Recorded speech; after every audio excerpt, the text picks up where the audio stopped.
Mandela made a batch of 18 cookies. If 5 cookies fit on each sheet, how many cookie sheets will he actually need? It's the remainder question. 50 and 8 is the second option, 34 and 10 the third, 125 and 10, 145 and 15. So I said to myself, I said, why don't you show the kids different ways to solve this problem using different models? We're going to start off then with the T-chart, and then we're going to move to a number line, and we're going to end with the much-loved tape diagram. All right, so here we go. So we know that Mandela had his 18 cookies. He had 5 cookies on each sheet.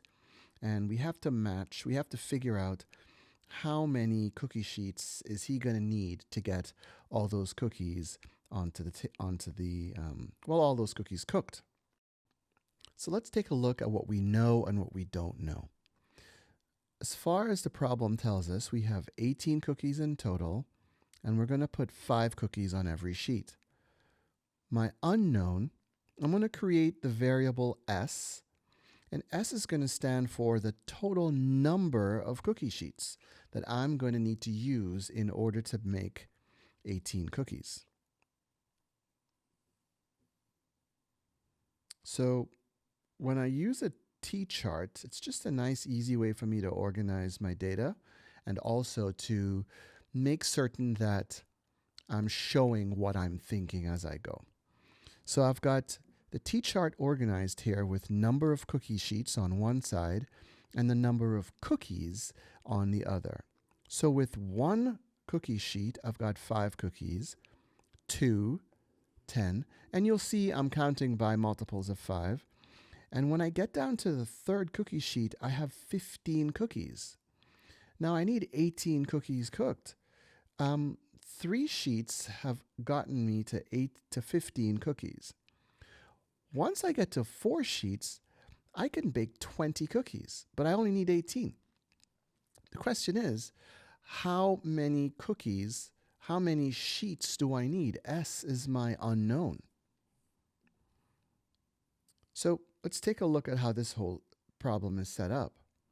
If I have 4 cookie sheets and a total of 20 cookies can be baked on it, but I only need 18, I'm going to have some extra space on that final 4th cookie sheet.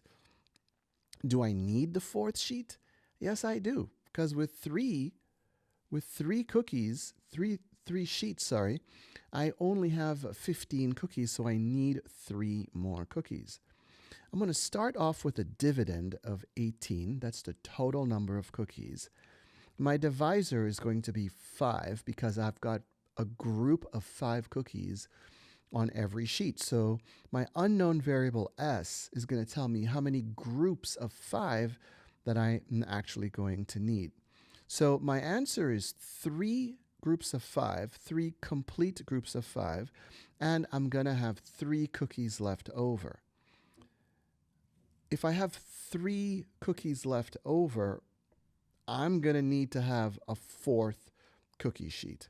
So even though my answer is 3 remainder 3, as long as I have a remainder, I know I'm going to need another cookie sheet. So using the variable s as a multiplication sentence, I know some number of cookie sheets s multiplied by 5 is going to have to take care of 18 cookies. S is 4 cookie sheets because of the remainder.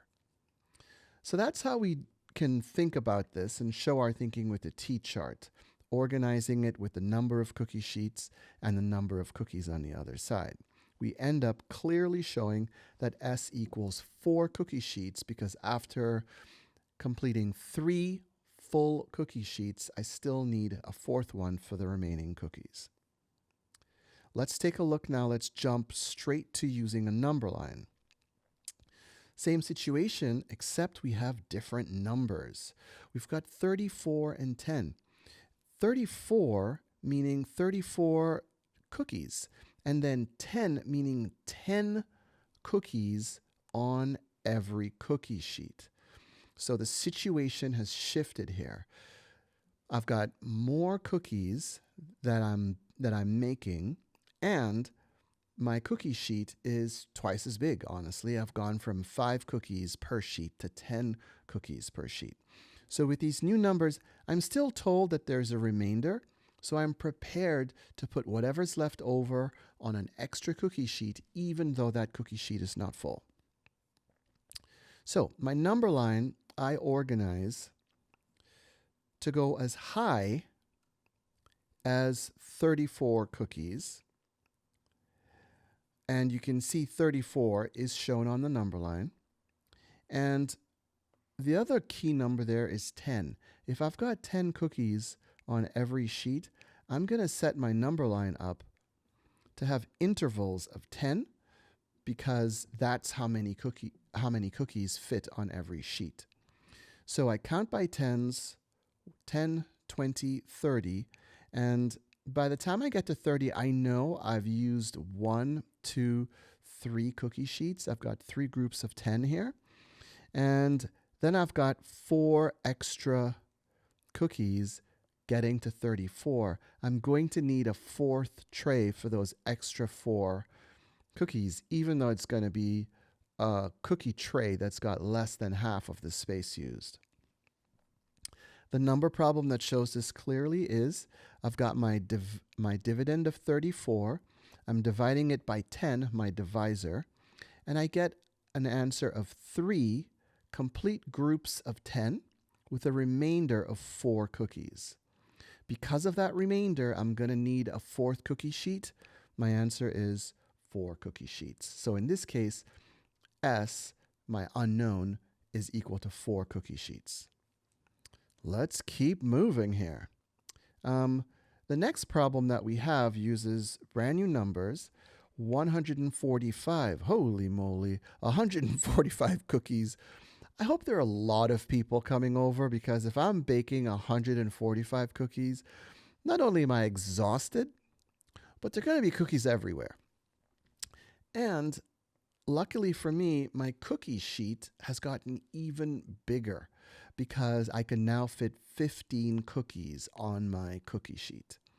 So we're going to be using a tape diagram to show our thinking. Here we go.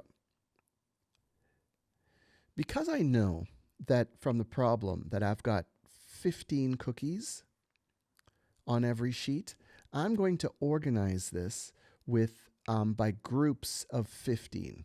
Okay? My tape diagram shows the total of 145, which is essentially my new dividend, and my divisor is 15. And I'm using this math language because we all need to communicate clearly when we talk about our thinking in math, and using the same words really helps us simplify things. So with my divisor of 15, I have groups of 15 here. Those are my rectangles. And you can see that the total of the tape, the total distance shown, is 145, because that's my dividend. Now, what I've done, because it's just easier for me, I've paired up my groups of 15. I know 2 15s make 30. So I know it's easier for me mentally to count by 30s, which is basically 3 with a 0 on the end. I can count by 30s much more easily than I can count by 15s. So counting by 30s, I get 30, 60, 90, and 120. I'm supposed to get to 145. Once I get to 120, I know I can add one more group of 15, and now I'm up to 135. I need to get to 145. That means the box that's left on my tape diagram, the area that's left, shows 10 cookies. So the question is, how many cookie sheets am I going to need? And you remember my divisor then is 15. All I need to do is count the boxes. 1, 2, 3, 4, 5, 6, 7, 8, 9 cookie sheets total. And then I need a 10th cookie sheet because the remainders have to be accounted for. So my diagram, my number model is going to be 145 divided by 15, and that's going to be equal to 9 remainder 10, which implies 10 sheets. Hope that's helpful. And remember, when you are asked to show your thinking, you have to pick a model that you understand and that you feel fits the situation the best. So we ended with the tape diagram, we've used the number line, and let's see here. And we started off with the T-chart. So as you become more familiar with these models, pick the one that fits the situation best. Okay, thank you.